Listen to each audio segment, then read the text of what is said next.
Olá, eu sou Luana França e falo diretamente da 50ª Conferência Missionária do Campus ao Campo aqui em Atibaia, São Paulo, celebrando 60 anos do Seminário Bíblico Palavra da Vida. E aqui ao meu lado, Kleber Campos, que é um dos participantes dessa conferência. Tudo bem, Kleber? Tudo bem, uma alegria estar aqui com vocês, participando desse momento tão importante. E muito obrigado assim, pela receptividade aqui também. Nós que agradecemos a sua participação e principalmente para falar do Pró-Sertão. Conta pra gente qual é a origem, né, desse ministério. Então, a Missão Pró-Sertão, hoje como Missão Pró-Sertão, nós temos 13 anos como Missão Pró-Sertão. Mas a história, digamos assim, de pioneirismo, remete a pouco mais de 60 anos. A Missão Pró-Sertão nasceu através de uma iniciativa de missionários suíços que há mais de 60 anos vieram e foram desbravadores no sertão do Piauí e da Bahia, no extremo sul do Piauí, norte da Bahia. Então, as primeiras igrejas evangélicas naquela região foram plantadas pelos missionários suíços e depois de alguns anos, esses missionários estão retornando, né, para a Europa. Mas aí a ideia do pastor Beatti, que foi o principal idealizador da Missão Pró-Sertão, ele pensou, nós não podemos sair do Brasil porque sem deixar uma missão que estivesse preocupada com um segmento que ainda é um segmento menos alcançado no Brasil, que são os sertanejos. Sem deixar uma missão que fosse dirigida por brasileiros para dar continuidade àquele trabalho que eles iniciaram. Então, a partir daí, nasceu a Missão Pró-Sertão e hoje dirigida realmente por brasileiros. Como foi o seu início no ministério? Hoje eu estou com 19 anos no ministério e eu fui discipulado no ministério por uma missionária alemã.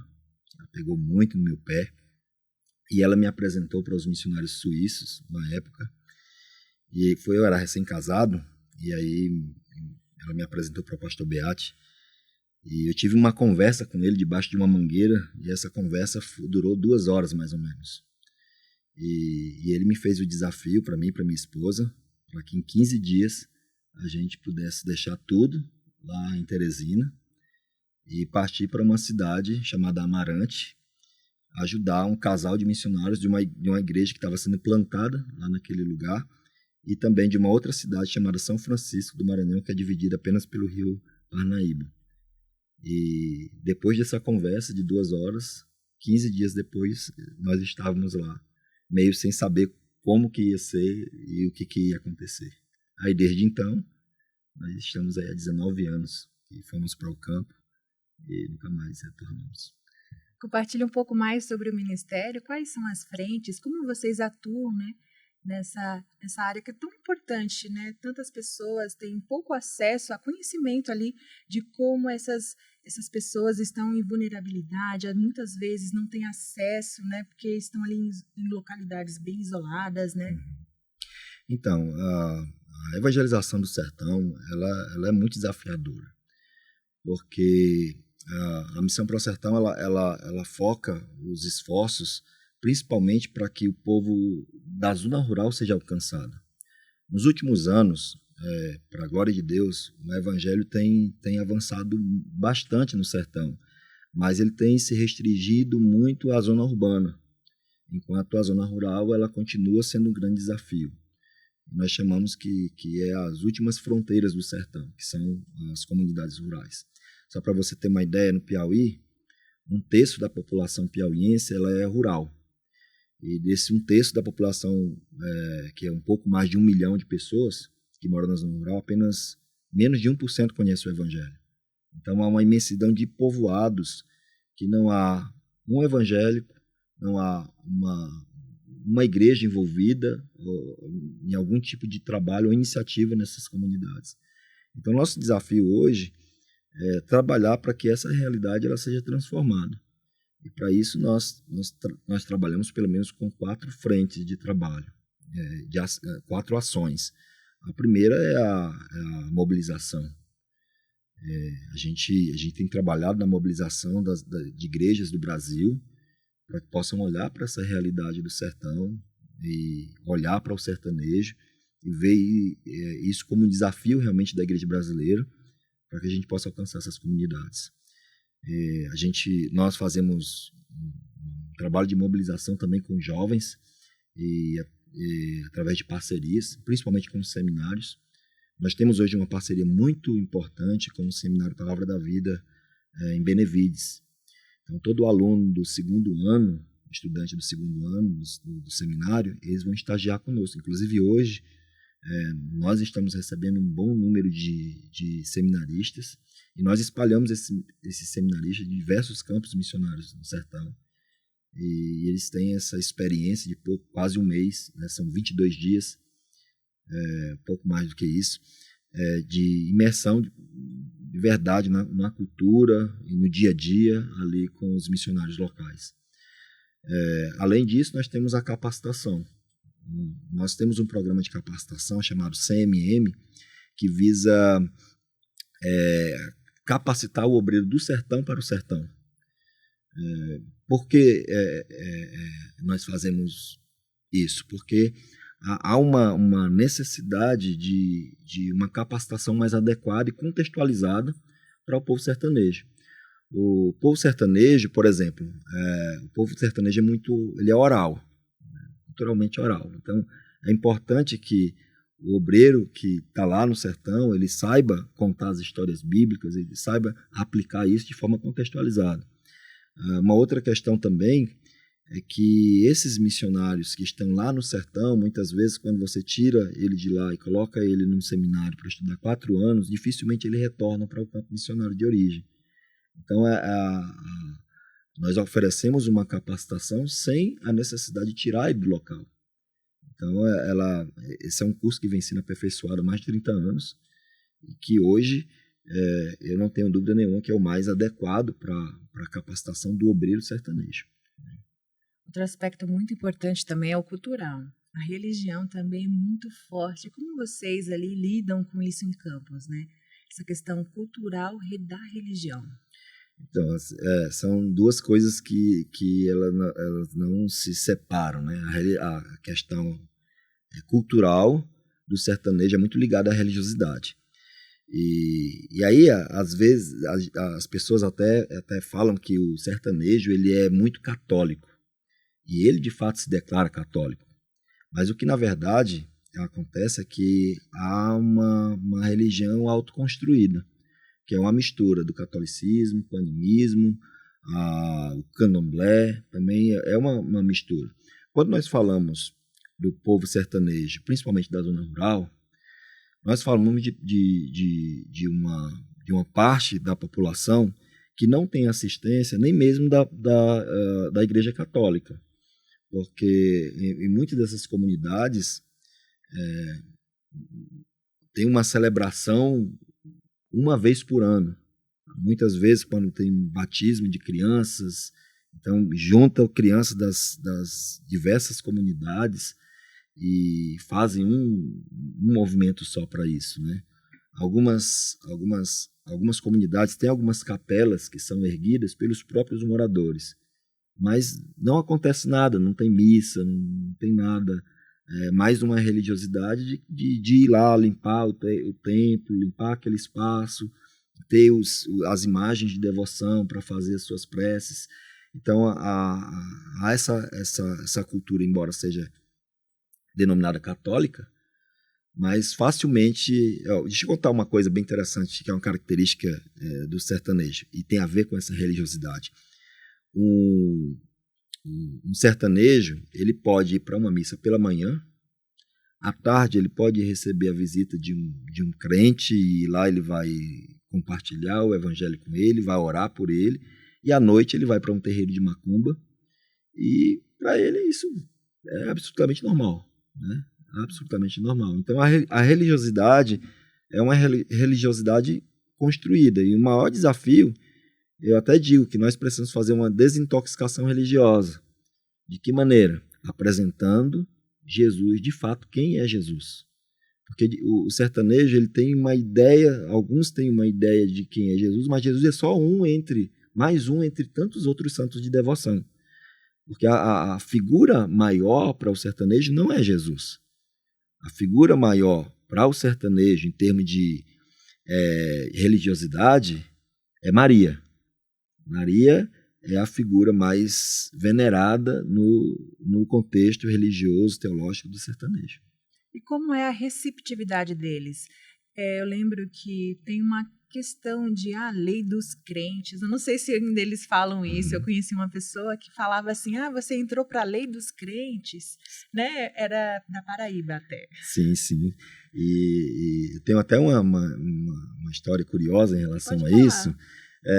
Eu lembro a primeira vez o primeiro povoado que eu tive a oportunidade de evangelizar, juntamente com o campo missionário que nós estávamos plantando na cidade de Floriano, no Piauí, e nós fomos para um povoado chamado Boi Laranja, do município de Francisco Aires, no Piauí. Esse povoado não tinha energia elétrica, então nós encontramos um lugar muito difícil de chegar. A gente chegava de carro até um determinado local, aí tinha uma D20 que vinha nos buscar, e para a gente chegar lá era muito difícil. E nós passávamos o dia visitando com as pessoas e compartilhando o evangelho. À noite nós fizemos um culto. Lá tinha um motor que era alimentado com diesel para alimentar a bomba de água, né, para encher a caixa d'água. Então nós levávamos diesel, à noite a gente puxava energia, a gente colocava uma luz lá, uma caixa, e era a atração do povoado, daquela comunidade. Então mais de 200 pessoas se reuniam para os cultos. E o primeiro culto, a primeira vez que eu preguei lá, e eu terminei a mensagem, e aí eu não tenho nem muito hábito de fazer apelo, mas aquele dia eu vou fazer um apelo. E eu fiz um apelo, perguntei quem era que queria entregar a vida para Jesus. Todo mundo se levantou, a comunidade inteira. E aí eu pensei, aí o coração ficou incrédulo. Ou foi um grande avivamento nesse povoado, aconteceu, ou ninguém entendeu nada. Aí eu lembrei, pedi para todo mundo sentar, e aí eu falei, olha, é para mudar de lei, né, para que eles entendessem de forma bem clara, é realmente para ir para a lei dos crentes, onde você vai aprender mais do evangelho, aprender mais sobre Jesus. E aí eu perguntei novamente, porque se fosse um avivamento, eles iam levantar novamente, né? Ninguém se levantou. Existe realmente essa questão. Para ele, como ele não entende, é uma questão de lei. Ou é lei católica, ou é lei dos crentes. Então, até hoje isso existe, isso é em todo o sertão. E se você pudesse destacar mais um desafio, qual seria esse? Bem, hoje, além desses desafios que nós temos na área da mobilização e da capacitação, nós temos um desafio na área que nós chamamos de incentivar. O sertão ele é muito conhecido pela característica da seca, da dificuldade em relação à questão da água. E hoje nós temos, através de parceria com igrejas, em algumas dessas comunidades onde as igrejas estão chegando, a gente tem tido a oportunidade de escavar poços nesses lugares. E a terra, por ser muito castigada por conta da seca, ela é uma terra pobre, não é produtiva. Então, nós ensinamos o agricultor local a desenvolver técnicas de melhoria do solo através do processo de compostagem. E aí fomentamos três coisas importantes que nós achamos que é importante para que ele faça bom uso da água.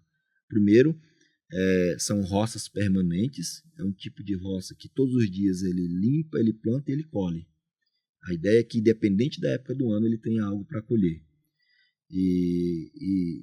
O outro programa é de agroflorestas, que visa plantar árvores maiores. No meio dessas árvores, o clima muda e ele pode desenvolver e plantar outros frutos que não são comuns na região, e hortas comunitárias. Então, nós temos, esse ano, nós já conseguimos cavar 3 poços. E até o final do ano, nós queremos cavar pelo menos mais 4 poços, em parceria com igrejas que estão indo para as comunidades. Nós não fazemos assistencialismo, no sentido de, até porque a gente nem daria conta, né, de tantos lugares que precisam, que necessitam.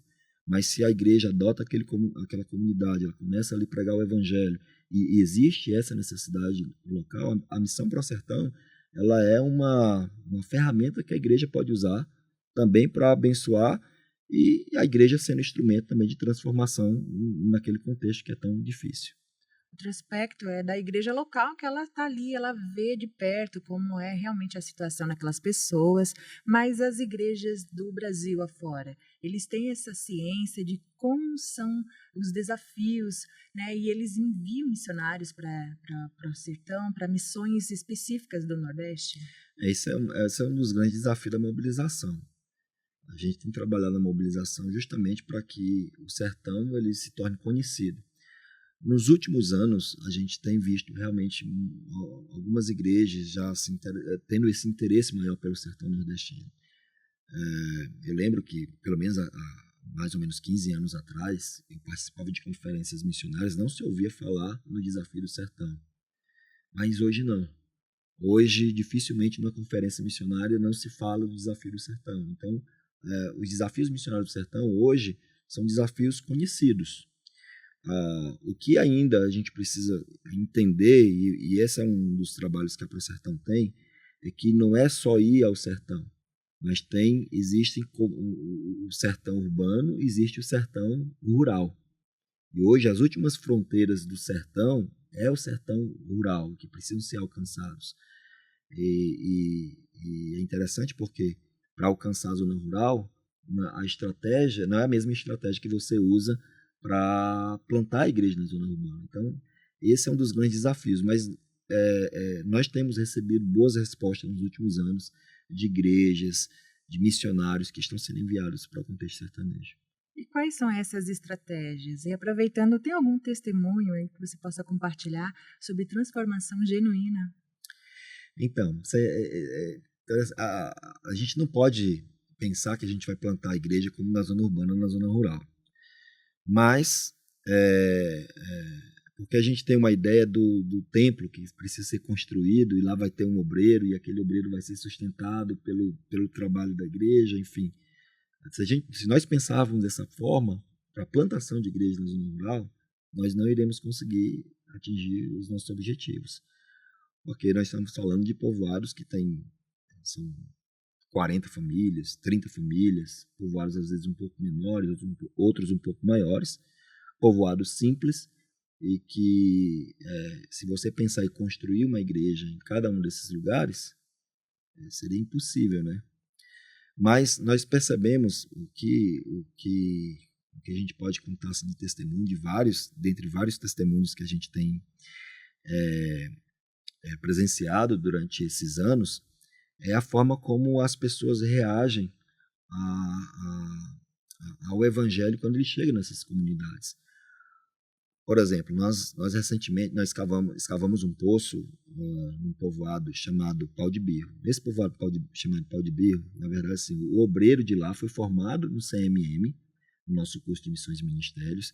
Ele começou um trabalho nessa comunidade lá em Anísio de Abreu, no Piauí, no povoado de Anísio de Abreu, no Piauí. E lá a água era escassa, então ele precisava de um poço.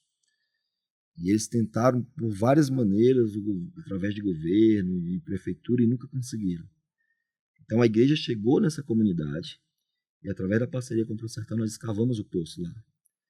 E eu achei fantástico, porque o poço terminou de ser escavado lá à noite.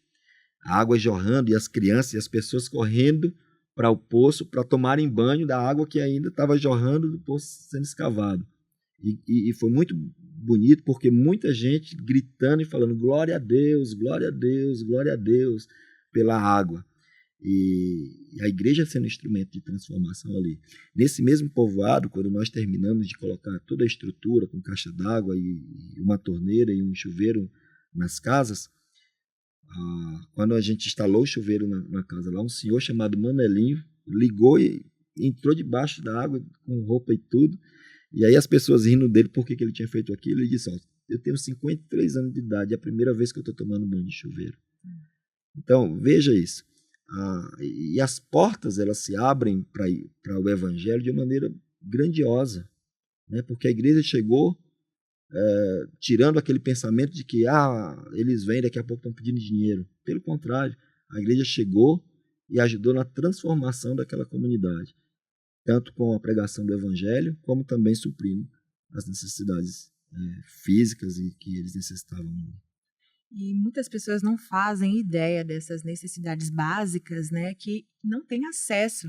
A gente pensa que é uma questão básica, né, mas não, tem tantas pessoas vivendo nessa situação, nessa vulnerabilidade, e tendo essa abertura, né, de prover essa questão necessidade básica, eles têm ali essa oportunidade. Eu queria que você falasse um pouquinho agora sobre palavra, como é ministrada a palavra, como é o conceito teológico ali na prática que vocês, né, divulgam e assistem a essas pessoas.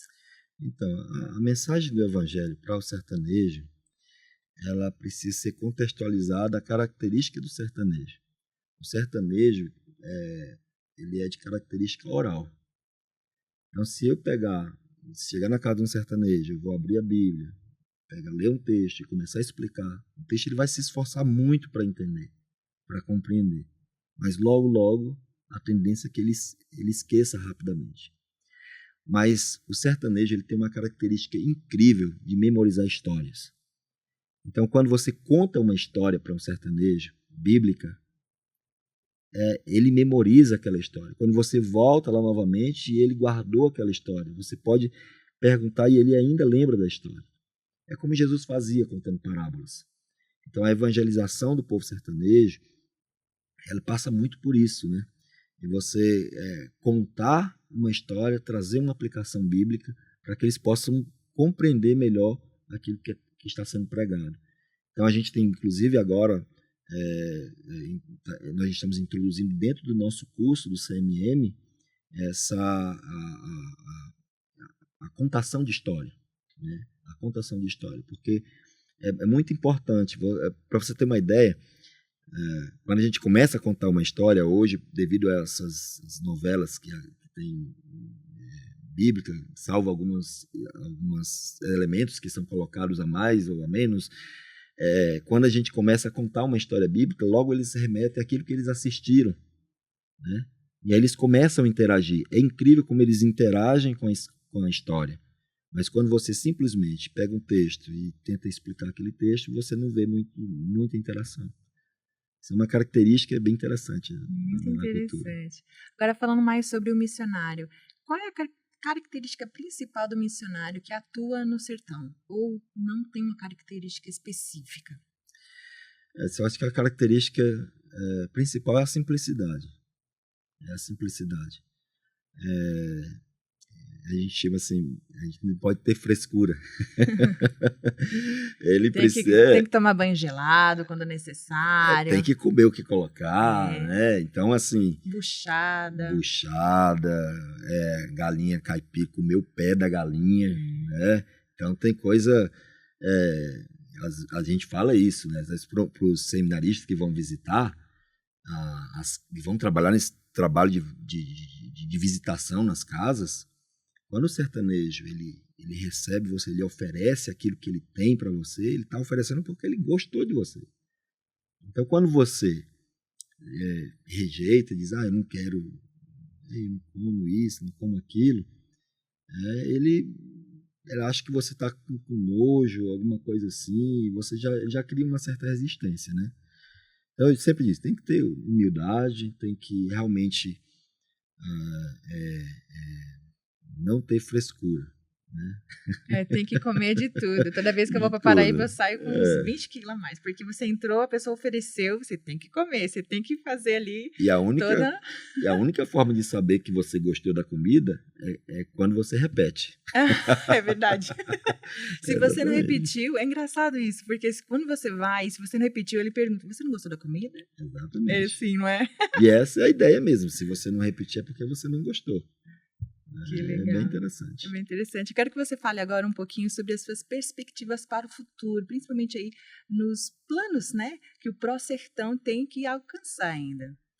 Então, nós queremos e estamos trabalhando para que haja um número cada vez maior de igrejas envolvidas na evangelização do povo sertanejo. Diga assim, a ProSertão, ela trabalha para ela não ser mais necessária, né? Nós estamos orando para que o Senhor envie mais trabalhadores, mais pessoas para que possam se envolver na evangelização do povo sertanejo. E para isso, nós estamos orando para que líderes, os nossos líderes, pastores, possam olhar para essa realidade. Porque a partir do momento em que a igreja começar a entender a necessidade de alcançar o nosso próprio povo, nós iremos alcançar os objetivos. E até porque no sertão nós encontramos também outros segmentos menos alcançados. Os quilombolas estão lá, os indígenas estão lá, os ciganos estão lá, os mais vulneráveis em relação à questão da pobreza estão lá também. Então, há um desafio muito grande para a igreja brasileira. E olhando para o futuro, nós temos um anseio de ver e perceber e mostrar que a igreja brasileira ela está completamente engajada e empenhada em alcançar o povo sertanejo. Kleber, nossa entrevista está chegando ao final, mas antes gostaria de abrir espaço para você divulgar as redes de contato. Tá bom, já está chegando ao final.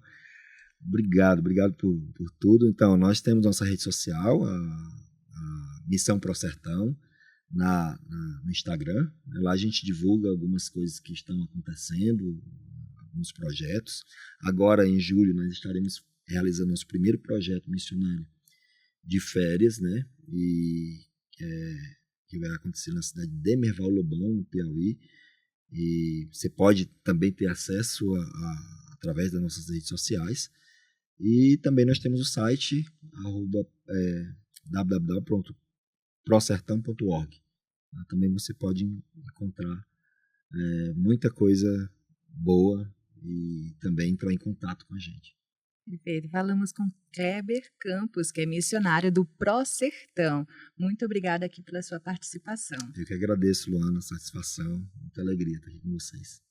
Luana França, direto do 50º Seminário Bíblico, né, comemorando aí 60 anos do Seminário Bíblico Palavra da Vida.